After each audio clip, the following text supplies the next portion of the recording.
கம்முனு கடமா, குரலை வசதி பேசிட்டா நீ என்ன பெரிய மனுஷனா அப்படின்னு அமைச்சர் கணேசன் பொதுமக்களை ஒருமையில பேசியிருக்கிறார். அது மட்டுமா, அடிக்கவும் பாஞ்சிருக்கிறாருப்பா.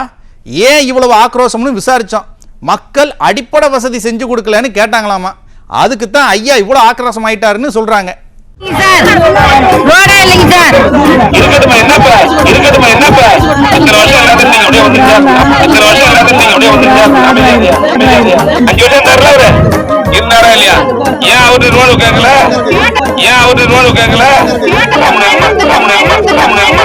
மக்கா, அமைச்சர் கணேசன் கடலூர் மாவட்டம் திட்டக்குடி பக்கம் போயிருக்கிறாப்படி. போன இடத்துல சும்மா இல்லாம மாடலாச்சு மண்ணாங்கட்டியாச்சின்னு வழக்கம் போல பேசியிருக்காப்ல.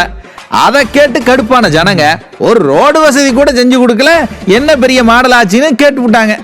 கடுப்பான மினிஸ்டர் கணேசன், ஏன் கத்துற, இப்ப என்ன அதுக்கு, இத்தனை நாளா இது இப்படிதானே இருக்கு, இப்ப மட்டும் என்ன அப்படின்னு டென்ஷன் ஆகிட்டாரு பாத்துக்குங்க.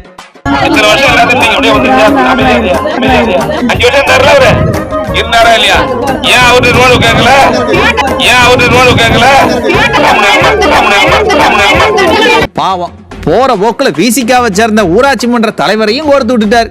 ரோடு பஞ்சாயத்து தலைவர் தான் போடலையாம், அதை பத்தி அவர்கிட்ட தான் கேட்கணுமா, அமைச்சர்கிட்ட எல்லாம் கேட்க கூடாதாமா. இத கூட ஒரு வகையில மன்னிச்சிடலாமுங்க. அடுத்து ஒரு ட்விஸ்ட் வச்சாரு பாருங்க. அந்த ஊரை சேர்ந்த ஒருத்தர் ரேஷன் கடையோட இடத்தை தனிநபர் ஒருவர் ஆக்கிரமிச்சிருக்கிறாருன்னு புகார் சொன்னாரு. அதுக்கு நாங்க என்னப்பா செய்ய முடியும், நீங்க தான் கேட்கணும்னு சொன்னாரு பாருங்க. மக்கள் எல்லாரும் இப்ப நம்ம அமைச்சர்கிட்ட தான் பேசிக்கிட்டு இருக்கோமான்னு ஒரு நிமிஷம் யோசிக்கவே ஆரம்பிச்சுட்டாங்க.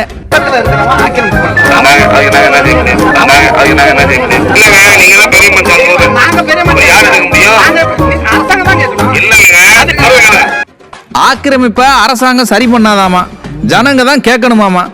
அப்புறம் எதுக்கு கவர்மெண்ட்னு ஒண்ணு இருக்கு, நீ வா போ டேய் கம்முனிரு அமைதியா இருன்னு மக்களை இஷ்டத்துக்கும் பேசுற இவரை 2021 ஓட்டு போட்டு அமைச்சராக்கின மக்கள் தான் கொஞ்சம் யோசிச்சு பார்க்கணும்.